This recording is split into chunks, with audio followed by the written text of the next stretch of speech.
কত বছর ধরে মিস্ত্রি কাজ করছো তুমি? আজ মোটামুটি 12 বছর। 12 বছর ধরে মিস্ত্রি কাজ করছো, এখন ড্রয়িং দেখতে পারবা না? मगर क्यों? ঠিক করে একবার এটা দেখো। কতটা লিয়াছো? 30 ফুট। 30 ফুট লিয়াছো, দেখি ধরো তুমি একবার দেখি কত আছে এই দিকটা দেখি। হ্যাঁ পারফেক্ট আছে, 30 ফুট আছে। হ্যাঁ 30 ফুট ঠিক আছে। ওই দিকটা, এই দিকটা কত লিয়াছো? এদিকে 37 ফুট। 37 ফুট বলেছিলাম, 37 ফুট লিয়াছো তো? হ্যাঁ 37 ফুট আছে, দেখো দেখি একবার। একবার মাপ যেমন ভাই গন্ডগোল না হয়, ঠিক আছে? কাজ করবা ভালো করে করবা, একদম পারফেক্ট মাপ আছে 37 ফুট। হ্যাঁ ठीक है। ভিতরে চালগুলা সব বুঝতে পারছো?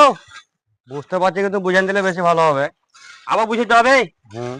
তো এক কাজ করো, বাইরে বাইরে সব গাঁথনি গুলো করো কমপ্লিট। হ্যাঁ হ্যাঁ। বাইরে বাইরে কমপ্লিট করে পরে আমাকে আবার ফোন করবে, আমি তখন আসবো।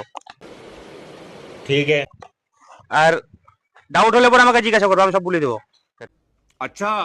ড্রয়িং দেখে কাজ করতে পারবা তো? ড্রয়িং দেখে মোটামুটি পারবো। কত বছর ধরে মিস্ত্রি কাজ করছো তুমি?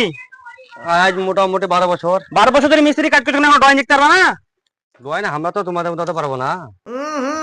কেন পারবা না? মাথায় বুদ্ধি থাকলে সবই হবে। কেন মাথায় বুদ্ধি নাই, ড্রয়িং দেখতে পারবা না? 12-14 বছর ধরে কাজ করছে মিস্ত্রি, এখনো ড্রয়িং দেখতে জানে না, তাহলে কি বলবো বলো মিস্ত্রিদেরকে? হ্যাঁ কি বলবো? कैसे कैसे लोग रहते हैं यार यहाँ पर।